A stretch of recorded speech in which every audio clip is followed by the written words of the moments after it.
Traveling the Vortex.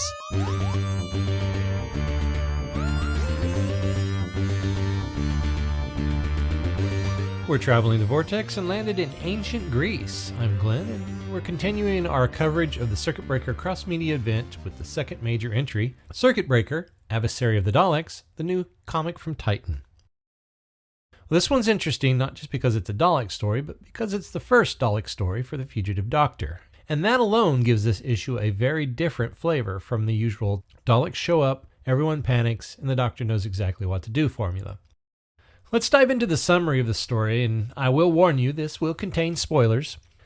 The story opens inside Unit's Black Archive, where Osgood and Andrew oversee the Doctor, specifically the earliest known incarnation, the Fugitive Doctor, established in the first Circuit Breaker story, as she uses Andrew's invention, the Resistor, to return corrupted artifacts to their proper points in the timeline. She's impatient, prickly, and openly hostile towards Unit oversight. When Osgood warns that she may have reignited a civil war by restoring Azarian idol to its unbroken state, the Doctor brushes it off, insisting she's got the job done.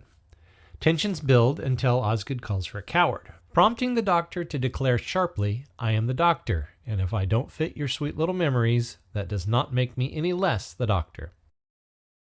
Unit insists she must continue the mission because she's the only incarnation who hasn't yet interacted with the objects.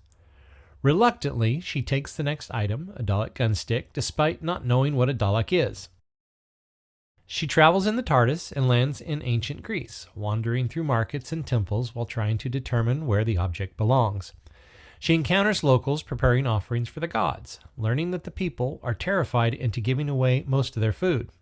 Suspicious, she climbs Mount Olympus to confront these so-called gods, ignoring warnings that her eyes will pop out. At the summit, she discovers the gods are actually alien refugees called Matiki, using a perception filter to appear divine. They explain their tragic story. Tentacled, peaceful beings from Metikili, their world destroyed when the Daleks invaded. They fled to Earth and adopted the guise of gods only because the humans feared their true form.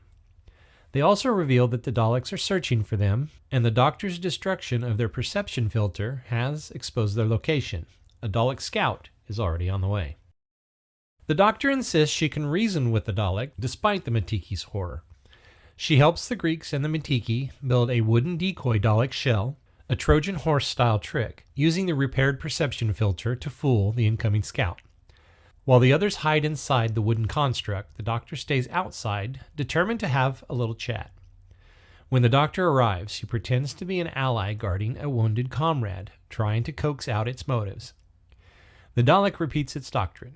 All who are not Dalek will be exterminated. But she pushes back, asking what the species truly needs and why extermination is their only goal. The Matiki panic inside the decoy, and some of the Greeks burst out and attack the Dalek. This triggers disaster. The Dalek fires repeatedly, killing some of the Greeks and then slaughtering the Matiki, who attempt to defend themselves but are hopelessly outmatched. The Doctor screams for it to stop, but the Dalek continues its extermination until the Doctor fires its gunstick at it, finally ending the conflict. The Doctor returns to Unit. Back at the Black Archive, Osgood and Andrew confront her about the massacre. The Doctor insists it could have been avoided if she'd have been allowed to talk the Dalek down, but they point out that she nearly got herself killed. She bristles at their expectations, reminding them that she's not the whimsical hero they imagine. She is a fugitive trying to avoid trouble. When they suggest she lacked compassion, she snaps back, saying that compassion has never been her thing, prompting Osgood to remark that she's starting to sound like a Dalek. The issue ends with the Doctor coldly asking which mission comes next. All right, well, let's delve into this. First of all, the art. It's good. Really good. The comic has a bright, vibrant palette that immediately pops off the page. The style is simple without ever feeling flat. Expressive characters, clean action, and a visual clarity that keeps the story moving. It's stylized, but never at the expense of storytelling. Roberta Ingranata's line work and Valentina Bianconi's colors work together to create a world that feels energetic and readable. It's visually confident, and it supports the narrative rather than competing with it.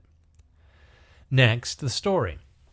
The plot picks up where the first entry left off. Osgood and Andrew are guiding this fugitive doctor through the mission to return corrupted artifacts to their proper points in the timeline, and immediately the friction is palatable.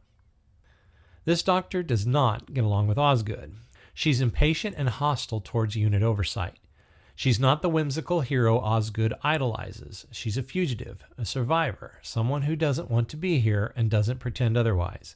And that tension drives much of the story. Osgood's expectations, her fangirl idea of the Doctor, are constantly being challenged. Every time she tries to treat the fugitive Doctor like the Doctor she knows, she gets pushed back hard. And that dynamic is honestly one of the strongest parts of the story. Let's talk about the Fugitive Doctor. This incarnation is unpredictable, sharp-edged, and morally complicated. She's not the Doctor who walks into a room and instantly becomes everyone's best friend. She's not the Doctor who gives stirring speeches about hope and kindness. She's blunt, she's impatient, she's angry, she's tired, and she's trying, reluctantly, to do the right thing. Her attempt to reason with a Dalek is fascinating because she genuinely believes that she can talk it down. She believes every species has a reasonable side, and she believes that extermination can't possibly be the Daleks' true end goal. But she's wrong, and the comic doesn't shy away from showing the consequences of that mistake. Osgood and Andrew confront her afterwards, and the Doctor snaps back that she's not their Doctor, not the hero they've built up in their heads. She's a fugitive trying to avoid trouble, not someone who wants to be the universe's moral compass. It's a great character beat. Something I found really compelling about this story is that it's the Fugitive Doctor's first encounter with the Daleks. And that adds a whole new dynamic to the story. She doesn't know who they are, she doesn't know their history, she doesn't know their doctrine. She doesn't know that reasoning with them is impossible. And that raises a fascinating continuity question. If she meets the Daleks here, why doesn't she remember them as the first Doctor? The comic doesn't answer that, at least not yet, but if I'm honest, it's likely tied to the timeless child memory wipe. There's room for future stories to explore how much this era gets erased, overwritten, or buried. It's a neat angle, and it gives the Daleks a fresh sense of menace. They're not the Doctor's greatest enemy yet. They're just something terrible she's meeting for the first time.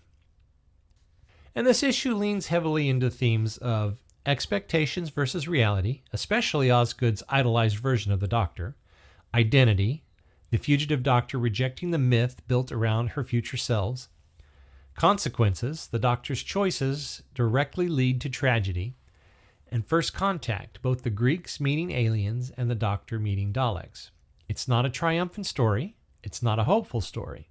It's a story about failure, misunderstanding, and the cost of trying to do things your own way. And that strangely fits with what I know of the Fugitive Doctor up to this point. So here are my final thoughts. Overall, Adversary of the Daleks is a pretty good entry for the Circuit Breaker event. It expands the scope, it deepens the character dynamics, and it gives us a Dalek story that feels genuinely different. The art is vibrant and engaging, the story is sharp and character-driven. The Fugitive Doctor continues to be one of the most compelling incarnations we've had in years, and the continuity implications, especially around her first Dalek encounter, are exciting enough to keep fans theorizing until the next installment drops. And that's my review of Circuit Breaker Adversary of the Daleks. Let us know what you thought in the comments below, and we'll be back soon with the next entry in the event. Until next time, I'm Glenn. Cheers!